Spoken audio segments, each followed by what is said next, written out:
Members of the faculty, distinguished guests, please sit down. Honored graduates, parents, spouses, family, and friends, welcome. Welcome to the 174th commencement ceremony honoring the graduating class of 2023 of Baldwin Wallace University.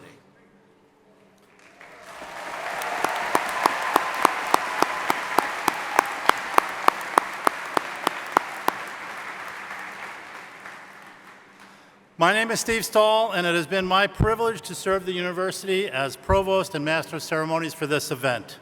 Before we begin the ceremony, there are a few announcements I would like to make and a few acknowledgments I would like to make.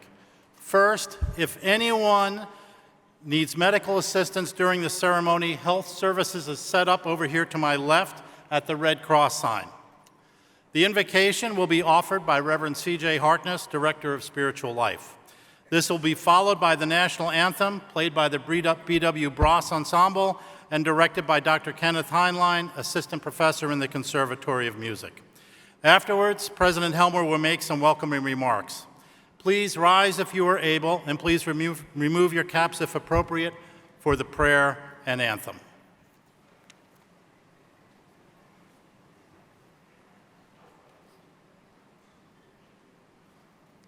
Please join me in a spirit of prayer. O Holy One, Creator of all, we thank you for this moment and this opportunity to celebrate this commencement exercise. We ask that this indeed be a moment of commencement, a commencement of purpose that each one of these graduates takes with wonder, entering the world and the impact that they will make to make it a better place. Let it be a commencement of peace, peace that begins in our own hearts and that spreads to others, calling ourselves not just to relent from violence, but to see for the best of all humankind. Let it be a commencement of joy. Joy and satisfaction for all that has been accomplished, joy in the hearts of graduates, joy in the hearts of families, joy in the hearts of an institution, blessed to be able to see the dawning of another group of BW alum. Amen.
Well, good afternoon, everyone. And on behalf of Baldwin Wallace University, a special welcome to the families and friends and guests of our graduates. We are here together today for one reason and one reason only, and that is to celebrate the men and women in front of me for their accomplishments as they graduate from BW. A round of applause for our graduates.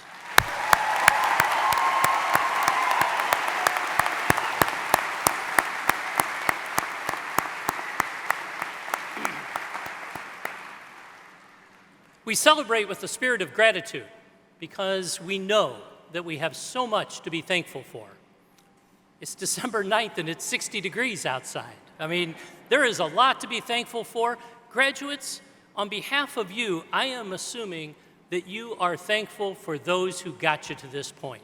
And so as I look in the stands, would the mothers, the fathers, the guardians of these graduates, would you stand so that we can thank you for your support?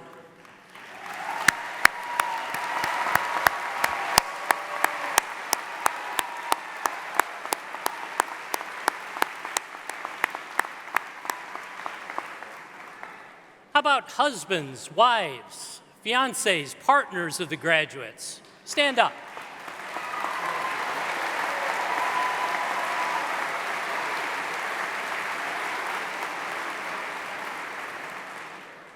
Let's keep going. How about children, grandparents, neighbors, relatives, co-workers?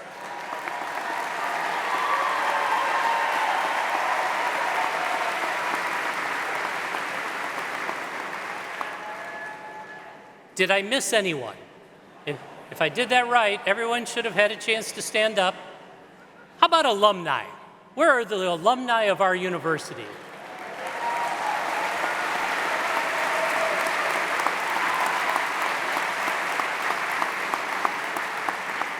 Welcome home, alumni. Men and women from the armed services, veterans, could you stand so that we can thank you for your service to our country?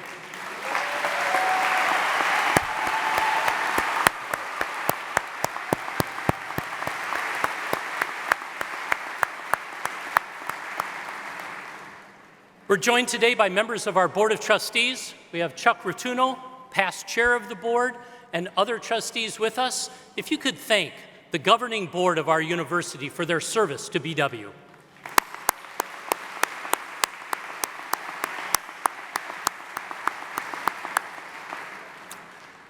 And finally, academic degrees are what are conferred today. I know you've had extraordinary experiences at BW, members of athletic teams, student organizations, but the heart of BW is the academic life. And the support, the mentorship, the opportunities for research that you received by virtue of our faculty. We have the most incredible, talented, dedicated faculty you could have ever wanted. And so members of the faculty are on either side of our graduates. Could you stand up so that we could thank you for your dedication to BW and to the students here?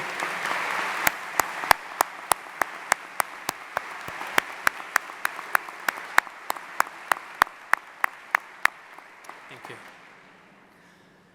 And now to the graduates.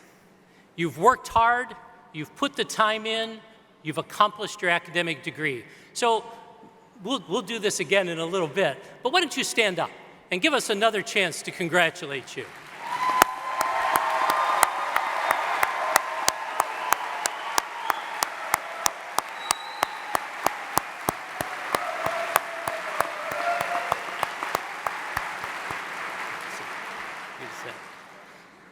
Like I said, we're going to keep cheering for you. This is a celebration of you and what you have accomplished. This afternoon, we are very pleased and honored to have with us today our commencement speaker, Dr. Peter Ray. Peter is a familiar face on campus. He was here for over 30 years, a faculty member, chair of the Division of Business. He was the first Burton D. Morgan Entrepreneurial Chair in Studies, and he culminated as the director of the Center for Innovation and Growth. Today, Peter is the vice president of Integrity and Ethics at Parker Hannifin Corporation. Peter is the co-author of several books that focus on character-based leadership, rooted in the 7 classical virtues of trust, compassion, courage, justice, wisdom, temperance, and hope. He believes, and I'm going to quote, Character-based leadership encourages ethical practices, collaboration and open communication, and the creation of high-trust business environments. As a BW leader, he brought visionary thinking and strategic leadership to new programs that created opportunities for our university. For students, he was a mentor and liaison who connected them to real-world learning opportunities and employment with top business leaders. Ladies and gentlemen, please join me in welcoming Dr. Peter Ray.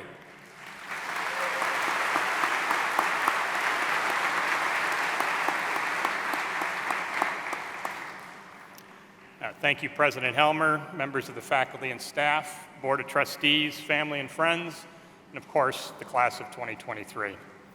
When I was at BW, I sat through more commencements than most. This medieval gown I have, it looks like it was the last time it was worn in the Dark Ages. And I'm hard-pressed to remember who spoke and what they said. So there's two implications of that to me. It doesn't look like I'm going to screw up your future if I blow this, and best to keep it short. So here we go. Some of you may have a new job. Some may want to find a job. Others want a better job. Some are going to grad school. And when I think about what you're up against, hopes and concerns are captured well by Rebecca Solnick, and she put our circumstances this way. Worry is a way to pretend that you have knowledge or control over what you don't.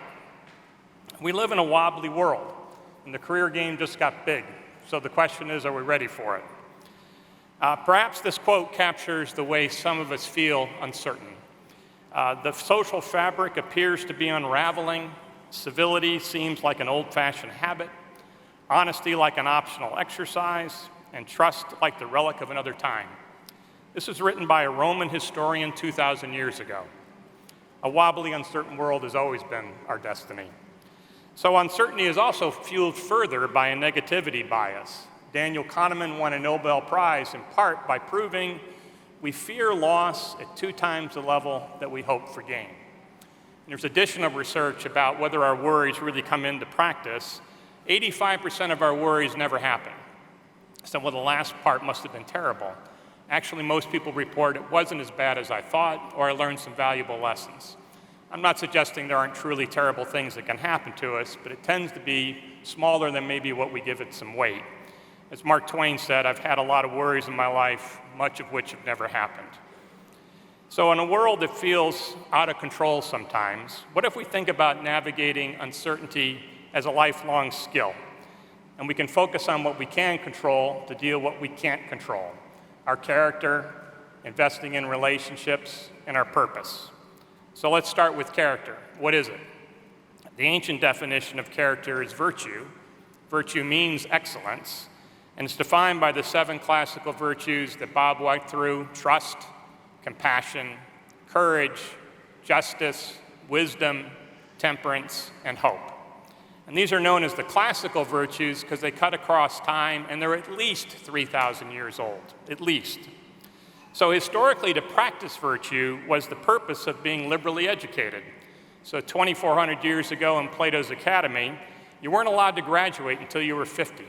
That society wouldn't dare put you into a leadership role until you had proven your ability to practice virtue effectively. So for those that are over 50, you're good to go. You're going to get your diploma. The rest of you are going to have to wait. I'm only kidding. If your personality reveals how you handle a normal day, the absence or the presence of virtue is how you show up when things start going sideways. For this reason, virtue isn't a nice to have. It's a must have.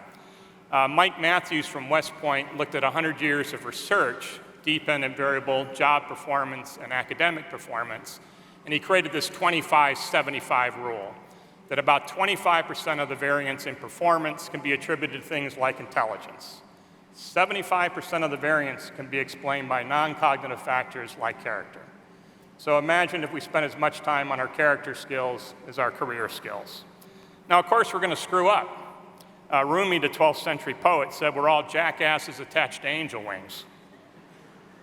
So at our best, we practice virtue, though we're all capable of being a jackass. So it's best to practice virtue with humility. Now, we don't practice virtue alone. We practice with other people. And so when we invest in relationships with practicing virtue, what happens? When it comes to teamwork, how people treat each other is a better predictor of performance than who's on the team. When it comes to achievement, the student-teacher relationship is the best predictor of academic performance. The best predictor of compliance with care, the physician-patient relationship. The best predictor of engagement, the leader-teammate relationship. The best predictor of mental care, the therapist-patient relationship. Best buffer against stress, the quality of your relationships. The quality of our relationships is the best predictor of how long you're going to live and how well you're going to live. So in the face of uncertainty, the more other-focused we are, the more resilient we are. The more self-absorbed we are, the more fragile we are. So being other-focused leads to a life well lived. Being self-absorbed leads to misery. So the purpose, the final part in this three-step pillar, how does it help us navigate uncertainty? Where do I get my purpose, which means I'm committing my life to something bigger than myself? Do I need a better searchlight to look for it? Do I need to wait on the couch for a lightning bolt moment? Well, Holocaust survivor Viktor Frankl put it this way: it did not matter what we expected from life, but rather what life expected from us. We needed to stop asking about the meaning of life and instead think of ourselves as those who were being questioned by life, daily and hourly. Now, Frankl proposed that meaning in life can be discovered in three ways: by creating or accomplishing some task, by experiencing something fully or loving somebody, by the attitude that one adopts dealing with unavoidable suffering. So since a wobbly world has made the career game big, we can use Frankl's insights to ask, what does this time require of me? We don't control when we're born, so we don't get ourselves all worked up by complaining about our time in history. And while we can't control our circumstances, we can control our response. And uncertain circumstances present us with a chance to be decent, maybe even a bit heroic. So uncertainty unsettles us, and that's its gift. How quickly someone leaps to conclusions in part depends on whether they want to eradicate uncertainty or whether they're willing to stay open to new possibilities. Uncertain conditions are exactly when relationships are most needed. David Brooks said, while we'll have a finite number of opportunities to show how smart we are, we'll have an infinite number of opportunities to show how kind we are. Will kindness change the people we come in contact? Perhaps, perhaps not. But that isn't the point of changing others. It's actually about changing whether we're becoming more humane. We become less humane when we're entitled or aggrieved. We become more humane when we do, as Iris Murdoch suggested, understand that life's main project is to pierce the veil of being selfish. Now, none of this is always going to be comfortable, yet a wobbly world doesn't need more comfort seekers. I'll finish by asking two favors that reveal if you want to navigate uncertainty, then get used to discomfort. First, reflect on experiences that have challenged you. When did you push past your fear? Were you kind? Were you brave? Did you learn from your mistakes? The answers to these questions surely don't include comfort. One final favor is about vulnerability, which isn't comfortable either. This is for everyone, not just the graduates. Put up your hand if you can think of someone who fundamentally changed the trajectory of your life, they're still alive, and you haven't thanked them properly. If you got somebody in your head, put your hand up. Now what I'd like you to do is put your hand down and say the name of the person to someone else, and in one sentence, describe what they did for you. It's a time for audience participation.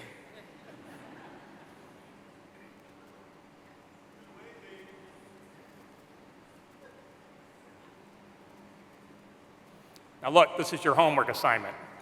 Let the person who changed the trajectory of your life know that you said something nice about them behind your back.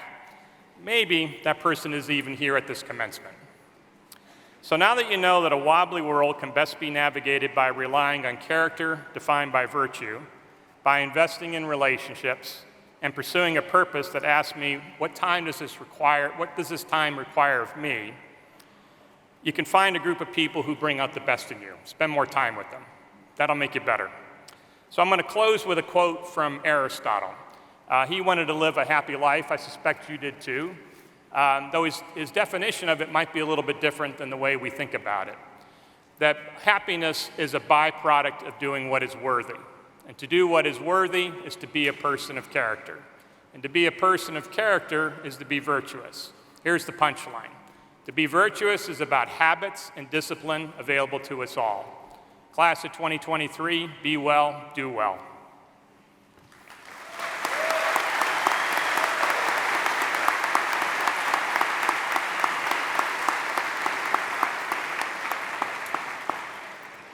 Peter, thank you for sharing your wisdom and insights. It is good to have you home. I now call Dr. Tamika Rashid, our Vice President for Student Affairs, to the podium for an address to the graduates.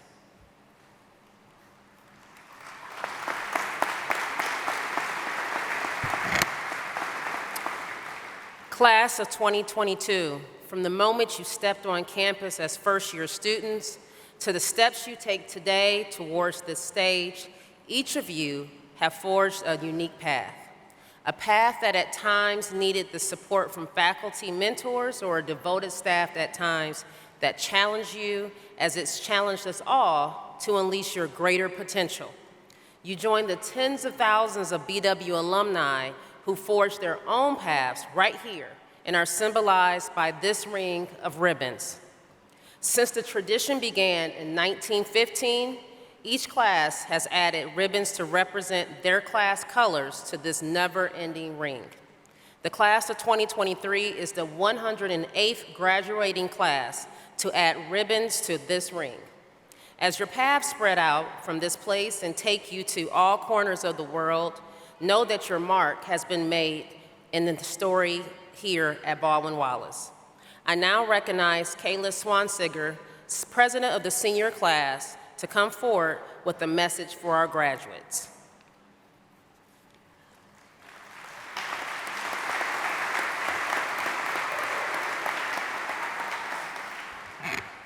Hello, everyone. Congratulations to you all.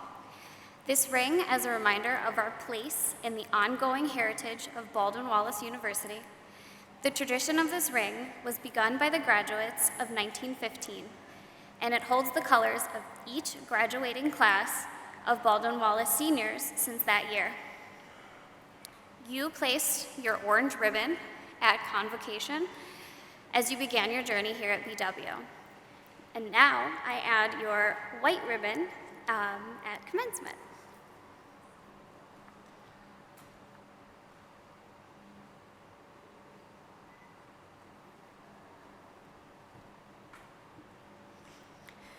Now remember, we are all part of the never-ending story of BW. I charge you to uphold your honor and tradition, which it represents as you continue to pursue excellence in your careers and lives as proud new alumni of BW. Congratulations again, and one last time, join me in our cheer. Jackets!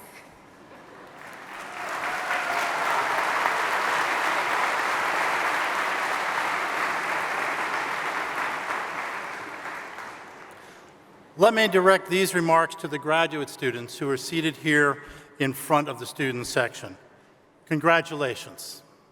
You have earned your master's degree in accountancy, business administration, Master of Art in Education, Master of Public Health, Master of Science, and the recipients of post-baccalaureate degrees, Bachelor of Science in Nursing.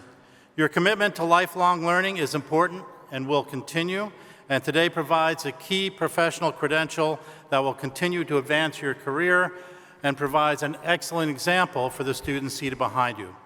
Will graduate students please rise and be recognized?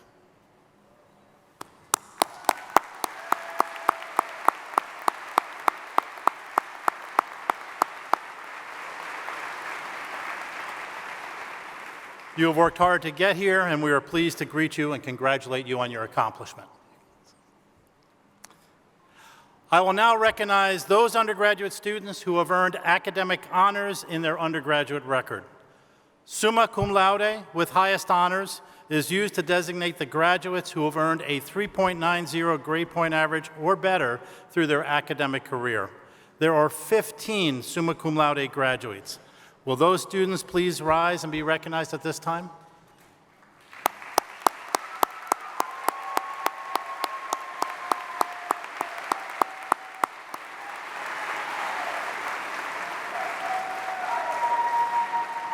12 persons have earned the designation of magna cum laude with high honors, indicative of a 3.75 grade point average or better. Will those students please stand and be recognized?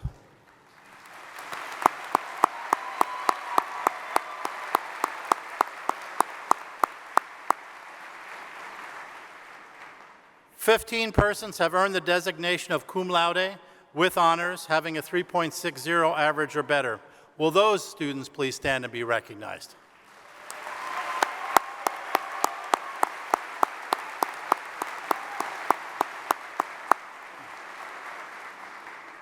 The Dayton C. Miller Honor Society was established at Baldwin Wallace to recognize those students who have consistently maintained superior academic achievement.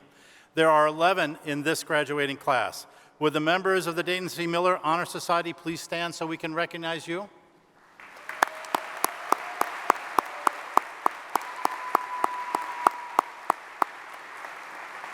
Congratulations.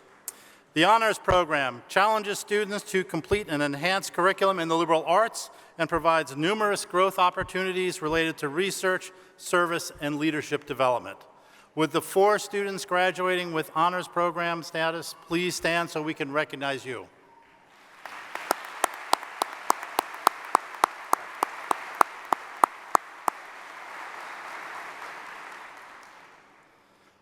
President Helmer, Mr. Rotuno, as we turn to the conferral of degrees, I am now pleased to report that this faculty have certified that the candidates whose names you will hear have met the university requirements for participation in this commencement ceremony.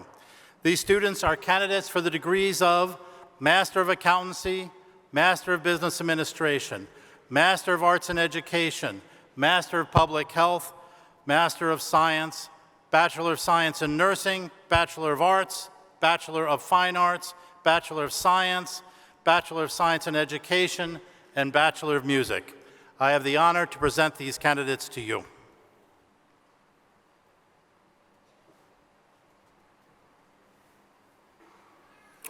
President Helmer, by virtue of the authority vested in the Board of Trustees of Baldwin Wallace University, I authorize you on behalf of the board to confer to each of these candidates the degree earned as certified by the faculty and the provost of the university.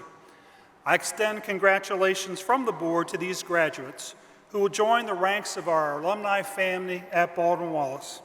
With this degree comes great responsibility and the expectation that you will do incredible things in your professional careers, personal lives, and contribute in many ways to help build a just and vibrant society.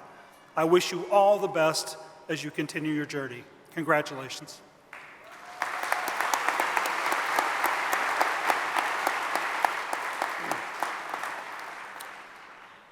Will all candidates for degrees please rise?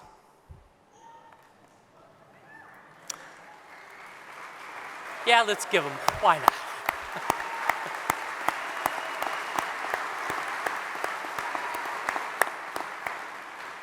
I was going to wait till after I said the words, but it's okay to applaud now. Upon the recommendation of the provost of the university, the certification of the faculty, and the approval of the Board of Trustees, it is my pleasure to confer your degrees with all the rights, privileges, and responsibilities thereto appertaining. Congratulations, graduates.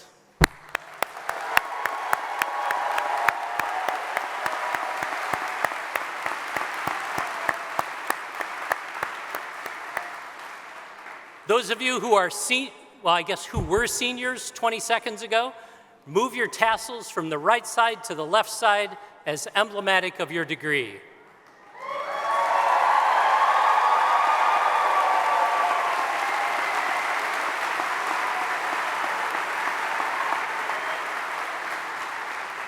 I now invite our alumni to come forward.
From the Carmel Boyer School of Business, earning the degree Master of Accountancy, Emily Lauren Robb.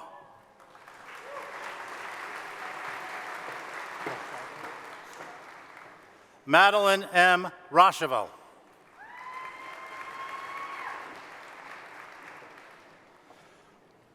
Ro May Manio Aliwas.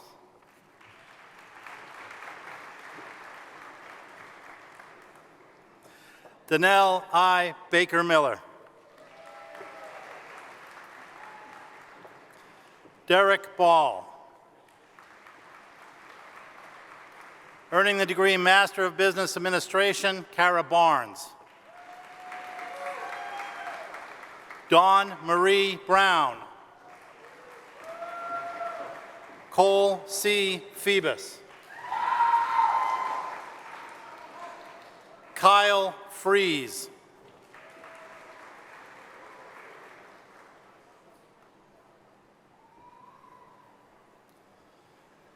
Alejandro Gutierrez Montero.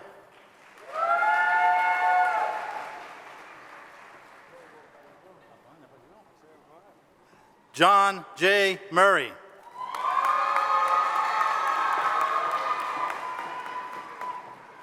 Henry Newman.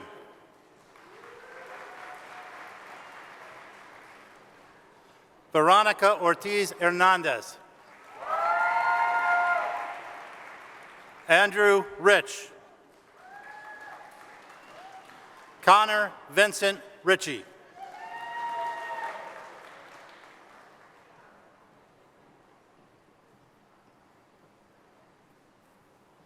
David Russo.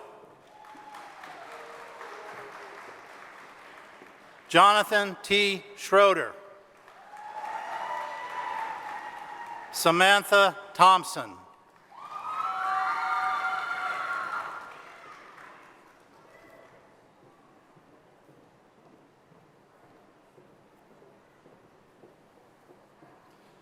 Danielle Michelle Vaughn. Connor Warner. Lauren Wells.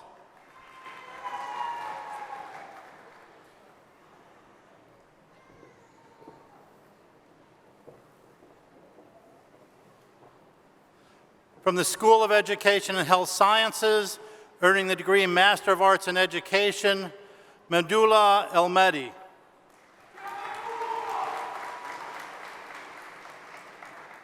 Kristen Marie Miller.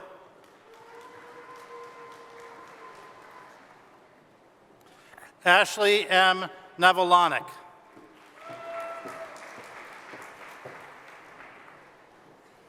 Sarah D. Nicholson. Jason John Petz.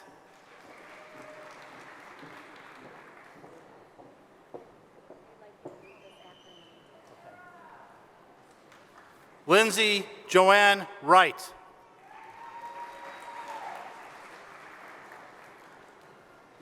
Alicia A. Smith-Kirk, accepting for her Reverend C.J. Harkness.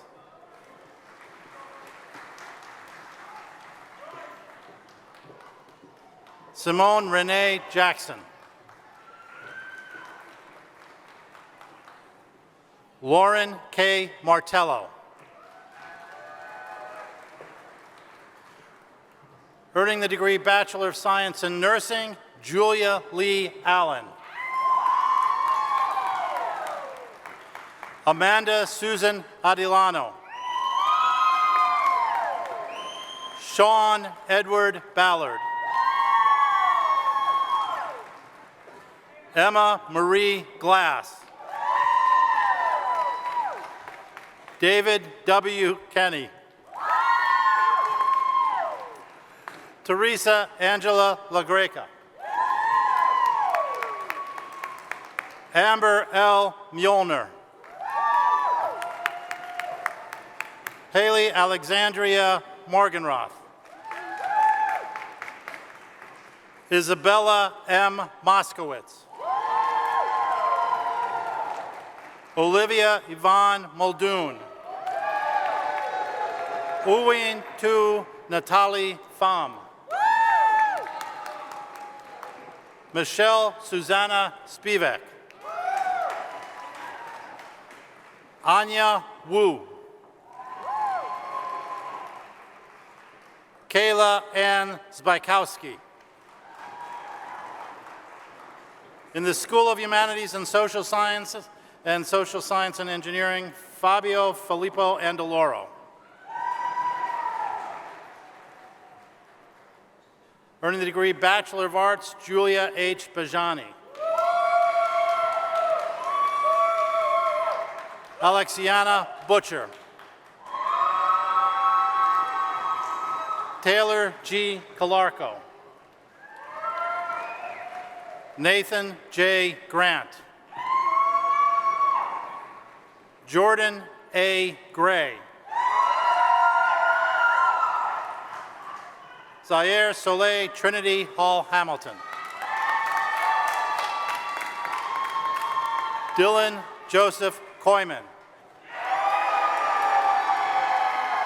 Luke Anthony Lombardo. Kendall A. Magistrelli. Sophia Catherine Morabito.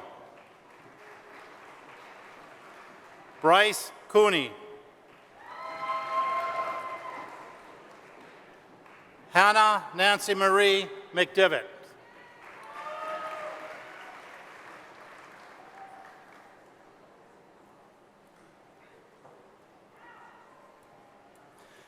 Christopher J. Moran. Jada Natalie Spencer. Emily G. Shelton. Hai-Young Lee. From the College of Arts and Sciences, earning the degree Bachelor of Science, James Louis Bateman. Mason Andrew Birkbeck. Sydney Marie Bruchek. Leah Georgiana Bruzda. Dominic Orion Zippity. Samantha Michelle Coates. Emily Faith Cook. Earning the degrees Bachelor of Arts and Bachelor of Science, Abigail Louise Cox.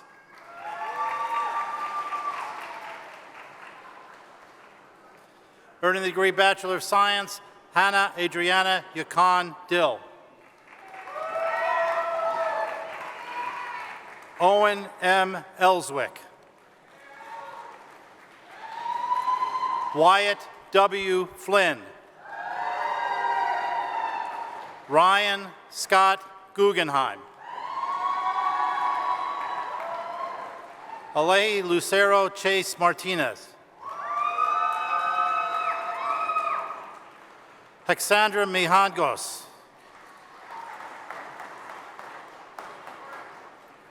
Jacob David Miller. Andrew Duke Newsom. Zachary Michael Knoll. Evan J. Pipoli. Tyler Daniel Rutherford. Brandon K. Stevens.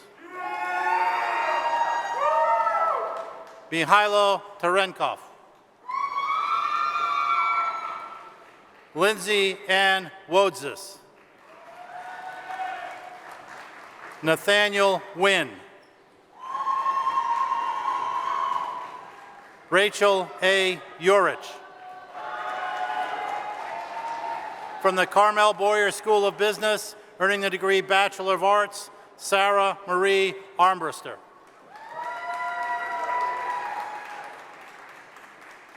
Evan D. Avluto. Elise E. Bingle. Jacob D. Brodsky. Ozzie Garner Campbell. Sarah E. Chase. Tanner Stephen Conklin. Brian R. Daniels. Crystalline Delashmet.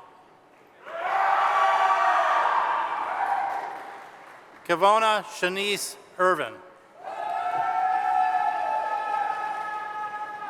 Emma Foreman. Taylor Furlow. Ryan James Gardner. Cyril Edward Helms, Jr. Benjamin Keith Almendinger. Nicholas Adam Kolb. Anne Marie Kish. Adriana Sandari Lopez. Weston John Taylor Lorenz. Vincent Aaron Mariner. Mark Allen Mahalik. Catherine A. Myron. Jael Nakomis Noir.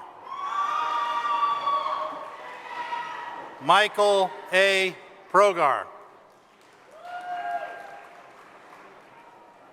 Lauren Ann Snyder. Dorian Noah Warner Walker. Matthew P. Weaver.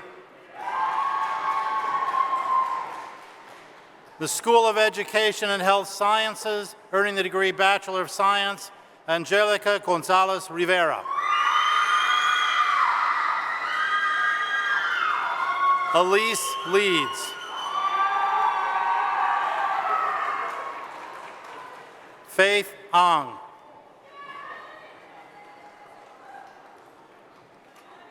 Corey Avilas. Delaney P. Davis.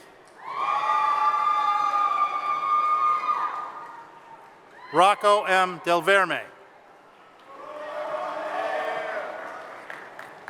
Audrey Evans. Caitlin Olivia Frederick.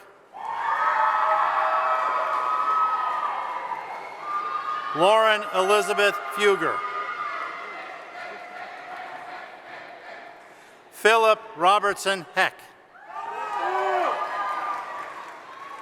Kayla Hill.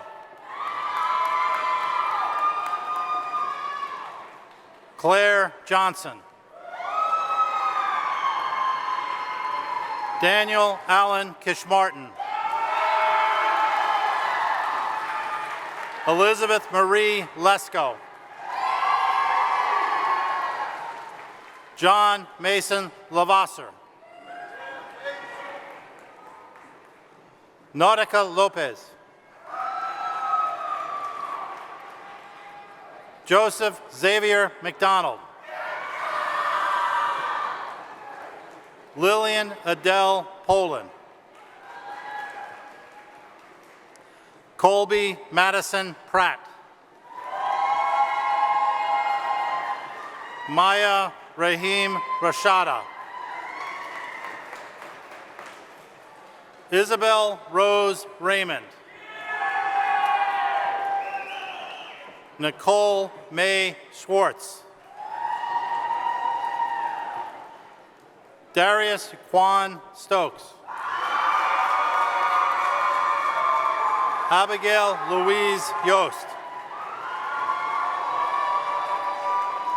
Earning the degree Bachelor of Science in Education, Macy J. Anderson.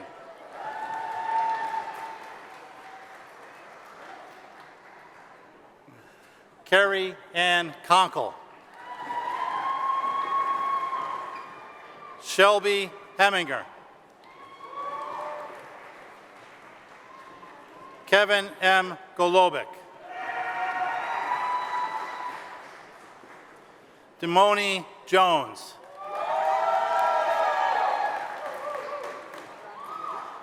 Veronica Lee Molnar. Josie Anna Bean Passini. Tiffany P. Vlahovic. Anthony Royal Ward. Hannah Leanne Welling.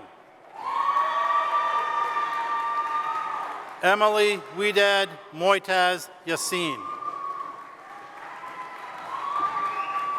In the Conservatory of Performing Arts, getting the degree Bachelor of Arts, Maria Miles.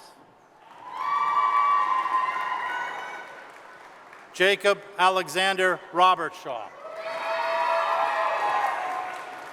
Earning the degree Bachelor of Fine Arts, Cole Brian Tarantowski. And earning the degree Bachelor of Music, Quinn Kellen Matern.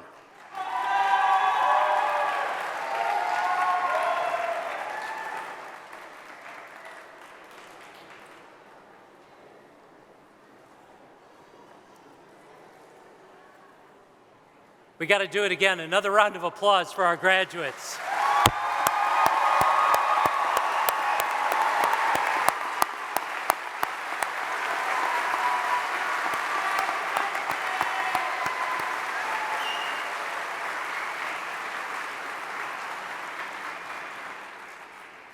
So you are now alumni of Baldwin Wallace University, founded 178 years ago. So for 178 years, the expectation has been that the alumni of BW go out, take the experience here. You've been part of an extraordinary community. You've had the opportunity to learn with extraordinary faculty. Take this and go out and do extraordinary things. We have alumni that have been space shuttle commanders, Broadway stars. We have alumni that have been teachers and nurses and business leaders and entrepreneurs. We have alumni who have been in every field, and they have done extraordinary things. And so the expectation of your alma mater is that take the extraordinary from here and keep it going.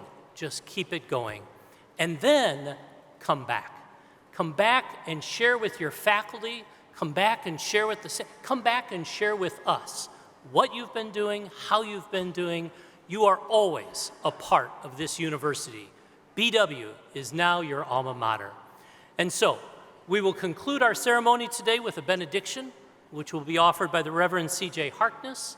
Following the benediction, we'll sing the alma mater, after which we'll all sit down and allow the graduates, the platform party, everyone to exit. So, everyone, again, thank you for being with us. Thank you, graduates, for sharing your lives with us while you have been here. And one more round of applause for these people.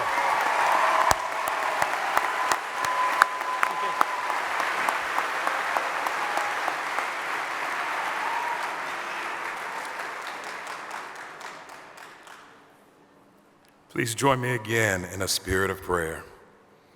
O Lord, as we close this ceremony, we give thanks for all of these graduates. We give thanks for the moments of joy, hearing names called. We give thanks for the memories of all the hard work. We give thanks for the memories of times when we had to persevere.